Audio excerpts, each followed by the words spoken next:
we go. Come on, baby.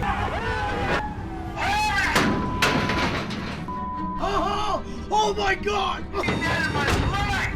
That's 8 hours! Every week, a fisherman dies in the brutal Alaskan king crab season, making it one of the deadliest jobs in the world. Each year, the icy, violent waters of the Bering Sea claim 142 lives per 100,000 fishermen. They battle against freezing winds and giant, unpredictable waves, with ice turning the decks into deadly traps. What drives someone like Jake Anderson to risk everything in these merciless seas? Let's dive into the heart of this life or death struggle. The high stakes of Alaskan king crab fishing.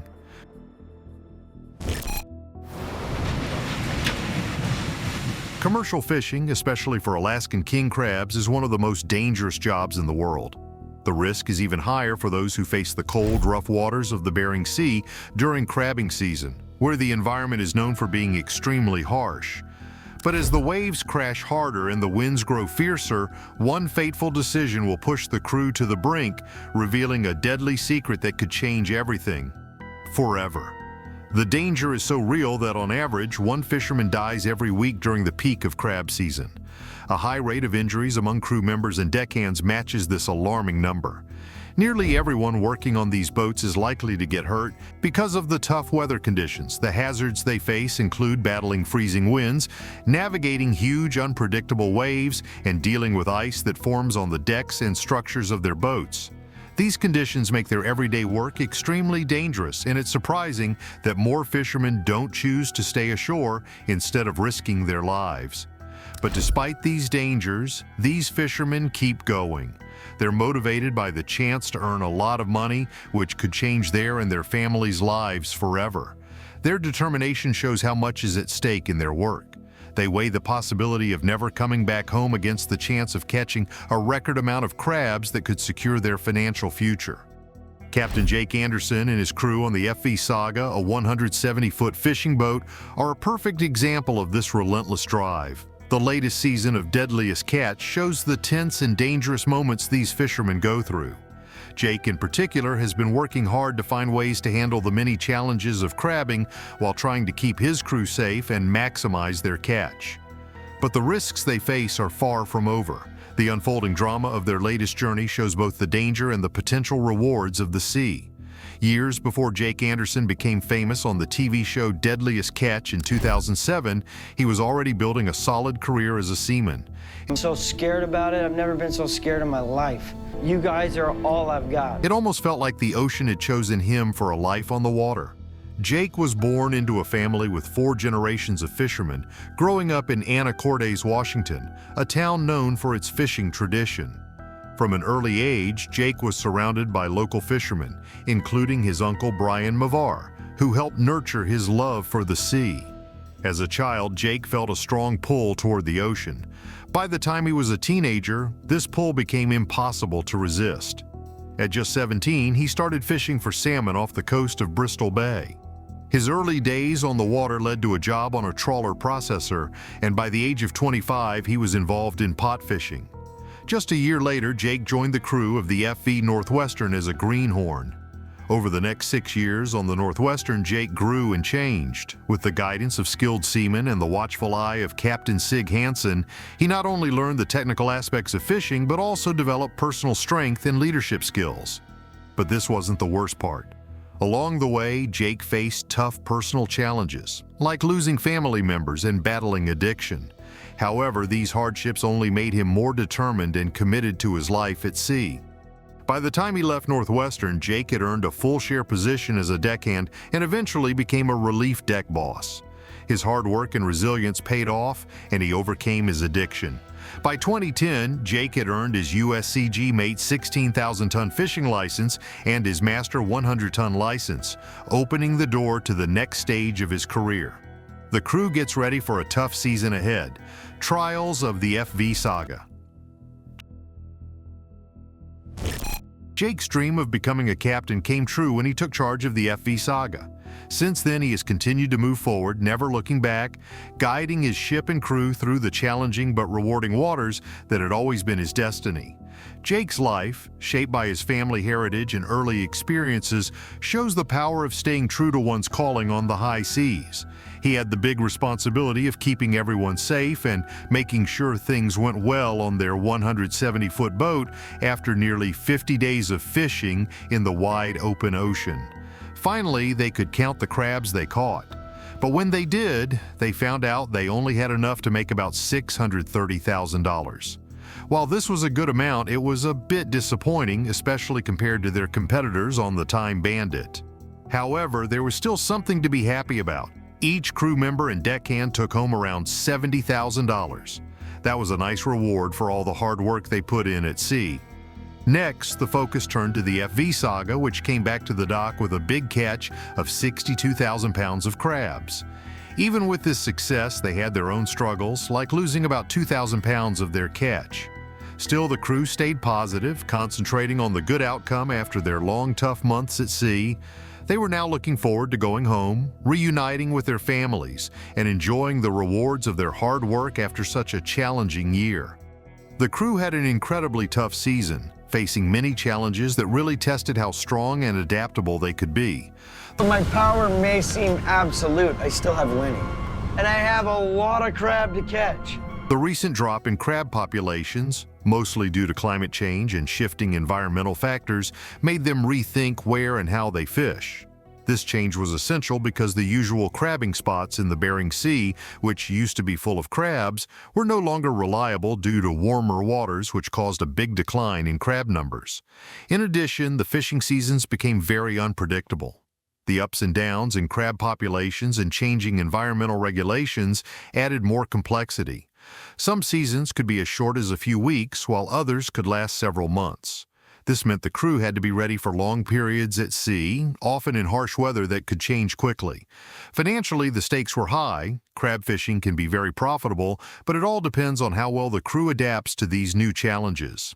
The type of crab they target, the length of the trip, and the crew's skills are all key factors in how much money they can make from each trip. For example, king crabs sell for a higher price, offering more money-making opportunities compared to other types. The physical and mental strain on the crew was also huge. Crab fishing is tough work with long hours of hard labor in cold, wet conditions.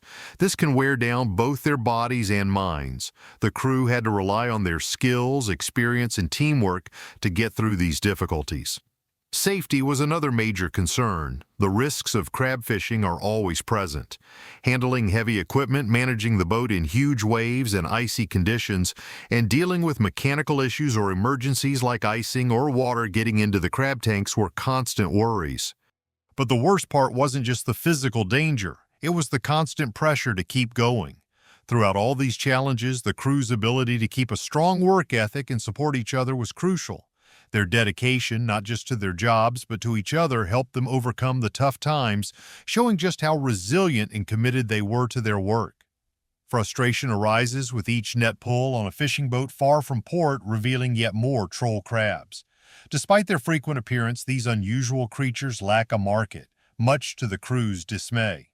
As they haul in their nets, discussions emerge about past attempts to commercialize the crabs. Memories of efforts from the 90s surface, suggesting a scarcity of crabs at the time. Yet the true reasons for the market's disinterest remain unclear, leaving the crew to ponder as they continue their work at sea. Today's catch looks disappointing. 1 king crab, 3 trolls, the captain announces.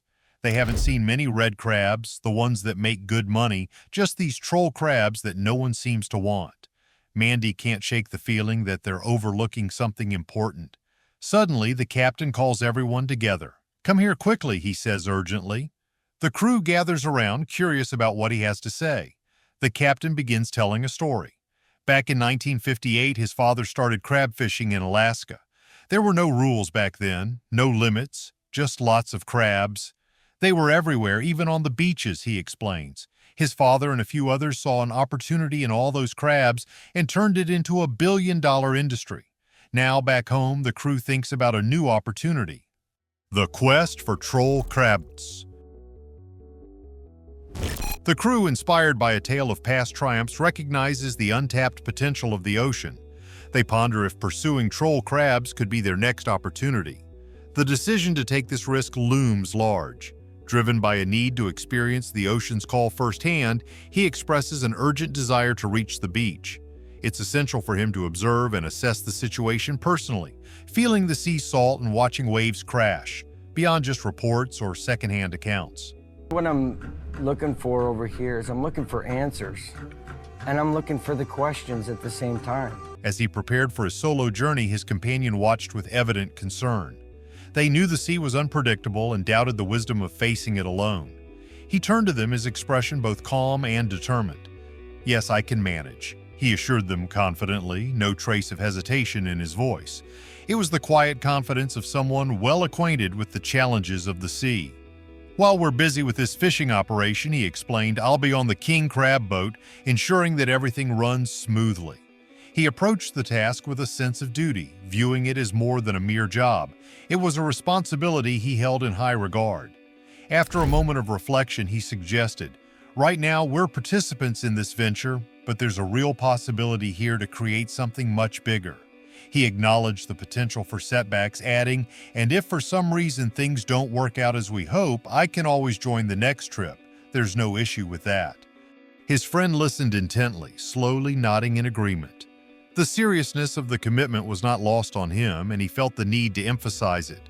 "You need to be fully committed to this," his friend advised, the words laden with the weight of experience and caution.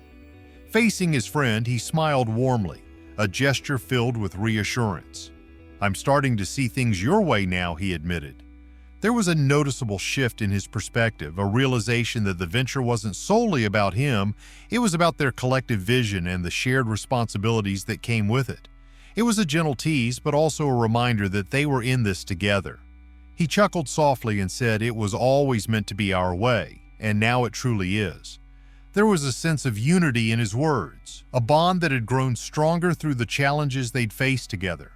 He's excited for a chance that could change everything. Navigating life's seas together. Now, the real challenge lay ahead. It was time for him to step up, to prove to himself and to those he cared about that he was ready for this. He had always looked up to Sig as a mentor and father figure ever since he was 25 years old. Sig's guidance had shaped him into the man he was today, instilling in him a deep respect for the sea and the life it offered. "But that's not the only reason I'm on this venture," he reflected aloud. There was something more driving him, something that went beyond mere admiration. Mandy had offered him a 10% stake in the business, a significant opportunity that he couldn't pass up. It was a chance to be more than just a participant, to have a real stake in their success. "But honestly," he declared, his voice filled with a fiery determination, "I'm here to hunt for reds." The words hung in the air, carrying the weight of his commitment and the thrill of the hunt. With the crew ready and the boat prepared, he took a deep breath and said, "All right, guys, let's go." His voice held a mix of excitement and responsibility. As he carefully guided the 193-foot vessel out of the Norwegian dock, a wave of nostalgia hit him.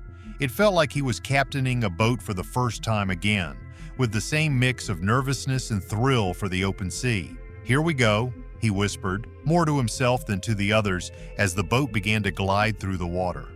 The journey ahead was uncertain, but he was prepared for whatever the sea would bring. In many fields, insiders often know more than the general public. For example, Norwegian fishermen who catch a certain type of crab often throw it back into the ocean instead of selling it. This unusual practice raises questions about the demand for these crabs. To understand why, I visited seafood processing centers in Norway where they handle other species like halibut and cod. During his exploration, he arranged a meeting with Glenn Tony Peterson. Glenn Tony wasn't just a knowledgeable contact, he was also a distant relative, being his third cousin and the son of Tennis, a close friend of his father. Their bond was deep, rooted in shared childhood adventures and mischief. They had shared youthful escapades, including a memorable fishing trip in Alaska, but life had taken them in different directions. Glenn Tony returned to Norway and immersed himself in the seafood industry while he lost touch with him. Years had passed since they last spoke, but he was sure that Glenn Toney was the right person to help him understand the local seafood market in Norway. They planned to meet at a peaceful spot that Glenn Toney loved, especially after making significant lifestyle changes following years of excess. Their reunion was filled with laughter and memories as they reminisced about their younger, wilder days. We were the first guys in line when they opened up the liquor store, the first one here. That's true. They recalled stories of their youthful misadventures, including a funny memory of being the first to arrive at a liquor store's opening, an event captured by a newspaper photograph as confirmed by his grandfather. This mix of personal memories and professional insights provided the perfect setting to explore the peculiarities of Norwegian fishing practices, particularly the fisherman's choice to return their catch to the sea instead of profiting from it. They start a new adventure, hoping to discover more. Flavor meets opportunity. Recently, a friend found themselves preoccupied with numerous thoughts and concerns, so it was a relief when they had the chance to sit down and engage in meaningful discussions with an acquaintance. This acquaintance had heard about the friend's endeavor to introduce something novel to the area and was quite interested in learning more about it. The subject of the conversation was troll crabs, a creature unfamiliar to most. The friends shared their fascination with the crabs, especially their distinct taste, which had left a strong impression. Despite recognizing the dreamlike nature of this pursuit, they saw real potential in the idea. The friend expressed optimism, noting their own encounters with these crabs and mentioning contacts who could possibly assist in navigating this venture. However, the discussion revealed a significant challenge, entering a market that was almost entirely unexplored.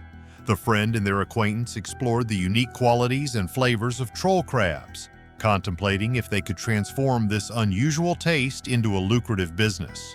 Many considerations needed to be addressed, including sourcing the crabs in sufficient quantities, maintaining their quality, and most crucially, developing a brand that resonated with consumers. As they delved deeper into the conversation, excitement grew.